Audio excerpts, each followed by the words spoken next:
බලමු කොහොමද YouTube එකේ තියෙන වීඩියෝ එකක් හරියාකාරව WhatsApp එකට link එක copy කරගන්නේ කියලා. ඉතින් මේක WhatsApp එකටත් පුළුවන්, Facebook එකටත් පුළුවන් මේ විදිහට. ඉතින් මේ විදිහට social media වලට ඔයාලට මේ හරියාකාරව link එකක් copy කරගන්න පුළුවන් මේ විදිහ බලලා. ඉතින් මේ ගැන දන්න අය ගොඩක් ඉන්නවා. නොදන්න කෙනෙක්ට තමයි මේ වීඩියෝ එක මේ විදිහට කරන්න හිතුවේ.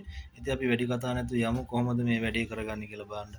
දැන් අද මම මේ link එක copy කරන්න යන්නේ මගේ අර WhatsApp group එකේ film දාන group එකට තමා මේ වීඩියෝ එක කොපි කරන්න ලින්ක් එක. ඉතින් මම YouTube එකට මේ විදිහට යනවා.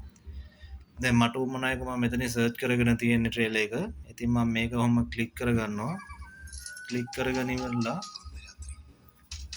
ඔයගොල්ලන්ට බලා ගන්න පුළුවන් මෙන්න මෙතන තියෙනවා share icon එක. ඉතින් මේක නොදන්න කෙනෙක් නැහැ කොට දෙනෙක් මේවා යූස් කරනවනේ. ඉතින් එතෙන්ට ගියාට පස්සේ මේක දෙවිදිහට අපිට කොපි කරගන්න පුළුවන්. මෙතන දැන් මගේ WhatsApp එක පෙන්නනවා. මෙතනින් මට WhatsApp එකට ගිහිල්ලත් මේක ඔහොම ක්ලික් කරලා ලින්ක් එක යවන්න පුළුවන්. එහෙම ක්ලික් කරාට පස්සේ මෙතනින් පල්ලෙහෙන් ලින්ක් එක කොපි වෙනවා පේනවා. ඉතින් මේක ඔයගොල්ලන්ගේ ඉන්ටර්නෙට් ස්පීඩ් එක අනුව විලා යන වෙලාව වෙනස් වෙනවා. සමහර අය ගොඩක් ස්ලෝ නම් ඉන්ටර්නෙට් ස්පීඩ් එක මේක මෙතෙන් thumbnail එකෙන් පොඩි වෙලාවක් යනවා. ඉතින් දැන් මේ වෙනකොට මම ඒකට ඇවිල්ලා තියෙන්නේ මම මේක මෙහෙම ක්ලික් කරගන්නවා. මේ තියෙන්නේ එක ක්‍රමයක් තමයි. තව ක්‍රමයක් තියෙනවා මේ විදිහත් ඔයගොල්ලන්ට යූස් කරන්න පුළුවන්. ඉතින් මෙතන ඒ share icon එකට ගිහිල්ලා මෙතන තියෙනවා copy link කියලා. මේක එකපාර ටච් කරගන්න. ඊට පස්සේ ඔයගොල්ලන්ගේ යවන්න අදාළ කෙනාට මෙහෙම ගිහිල්ලා වෙලා මේක මෙතනින් paste කරගෙන ඉන්න පොඩි වෙලාවක් මේක ටච් කරගෙන ඉන්න.